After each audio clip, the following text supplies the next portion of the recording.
All right. So today we are going to discuss CHITKARA International School Chandigarh periodic test. We'll be discussing obviously the 10 CBSE math paper. So please do solve the paper before you actually see the video solutions. So without further ado, let's begin with the first one. Now, he says if b is equal to 3, then any integer can be expressed as. Now, according to Euclid's division lemma, a positive integer a is written as bq plus r. Right now, he says this is 3, so a is equal to 3q plus r. So basically, I need to tell the form of a natural number when I divide it by 3. So the form can either be 3q, as in it can be a multiple of 3, or 3q plus 1, as in it can leave the remainder 1 when divided by 3, or it can be a number which when divided by 2 leaves the remainder, when divided by 3 leaves the remainder 2. So that means option A has to be the correct one. All right, next one. He says the number of zeros. So 1, 2, 3. I can clearly see 3 distinct zeros are there. All right. The next one. He says the graph of the polynomial is an upward parabola. Okay, so upward parabola. So it looks something like this. In that case, A is a positive quantity. Hence, option A is the correct one. All right. Now he says there are 312, 260, 156 students in class 10th, 11th, and 12th, respectively. Buses are to be hired to take these students to a picnic. The maximum number of students who can sit in a bus. If each bus takes equal number of students, and it should be written, it should be mentioned here that each bus only have students of one class.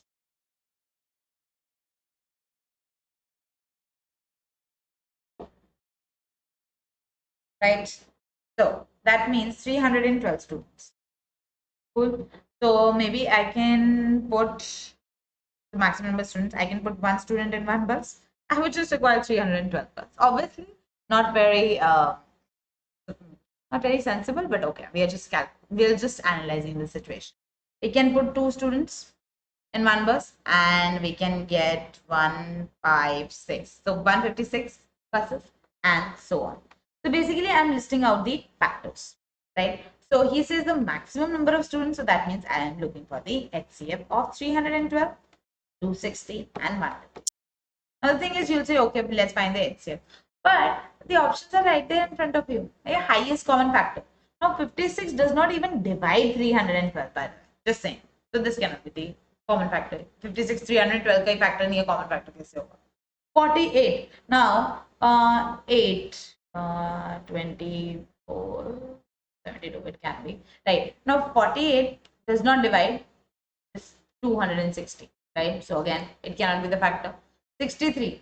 9 does not divide 312 only. Okay, fine. So that means 63 is not. So that means it was very clear the HCF of 52. You do not need to calculate it. You can clearly see it from the options. All right, the next one.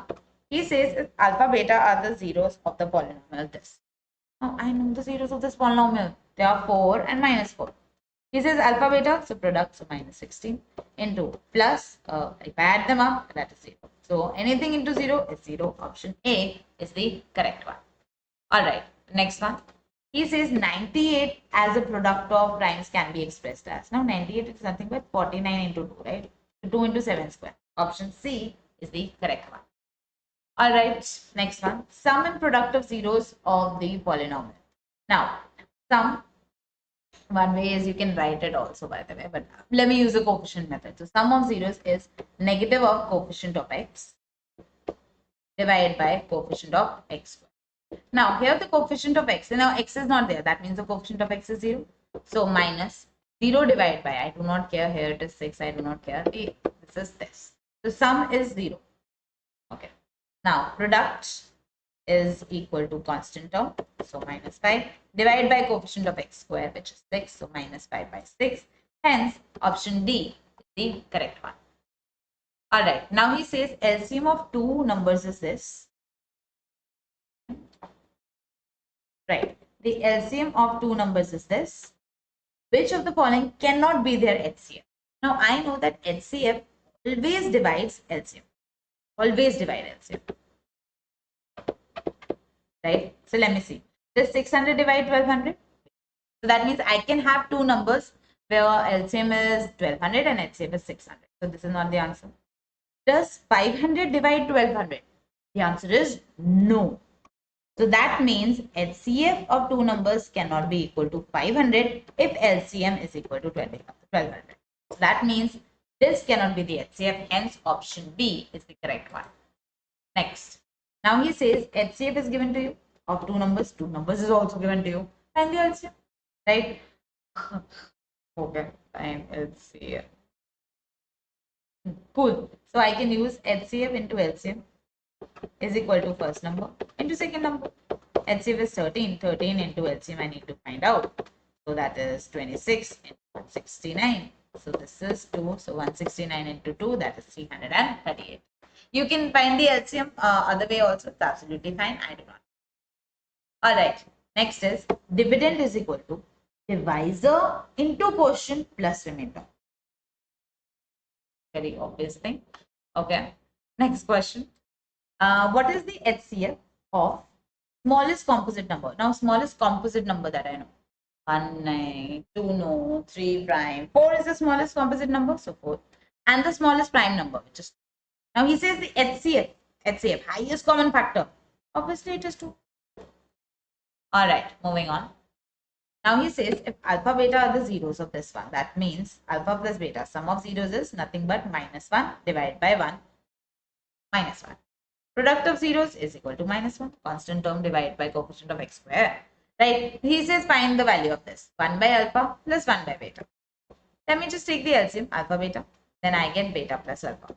Do I know beta plus alpha? That is nothing but alpha plus beta, -1. Divided by alpha, beta, which is -1. The answer is 1. Alright, moving on. Now he says prove that root 2 is a irrational number. Now this question is given in the NCERT's book. If you are unable to solve or write this question well, we need to keep our priorities straight. Class 10, then you should know this one. I will not discuss it. Standard question. Alright, next.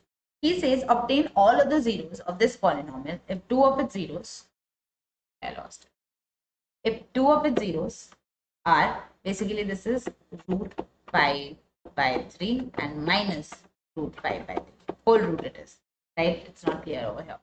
All right. So if one 0 is this, the other 0 is this. So that means x minus square root of 5 by 3 and then x plus square root of 5 by 3. This is nothing but x square minus 5 by 3. Now, if I want all the zeros, what I'll do is I'll divide this polynomial by this one. So I can have, this is my dividend, 3x raised to the power 4 plus 6x cubed minus 2x square minus 10x minus 5 is equal to, now divisor is this, x square minus 5 by 3. I can very well write the quotient. Quotient actually turns out to be 3x square plus 6x plus 3. You can easily divide it. I am skipping that part. From here you can have 3 common. So this is 3 into x square minus 5 by 3 into x square plus 2x plus 1, which is nothing but x plus 1 whole square. Alright, you want the zeros? You want the zeros of this polynomial, or you can already factorize it. From here you get minus 1. Then obviously 1 0 is square root of 5 by 3, other 0 is minus square root of 5 by 3. These are all the zeros of the polynomial. With this, the test has ended and so has the discussion. Thank you and have a nice day.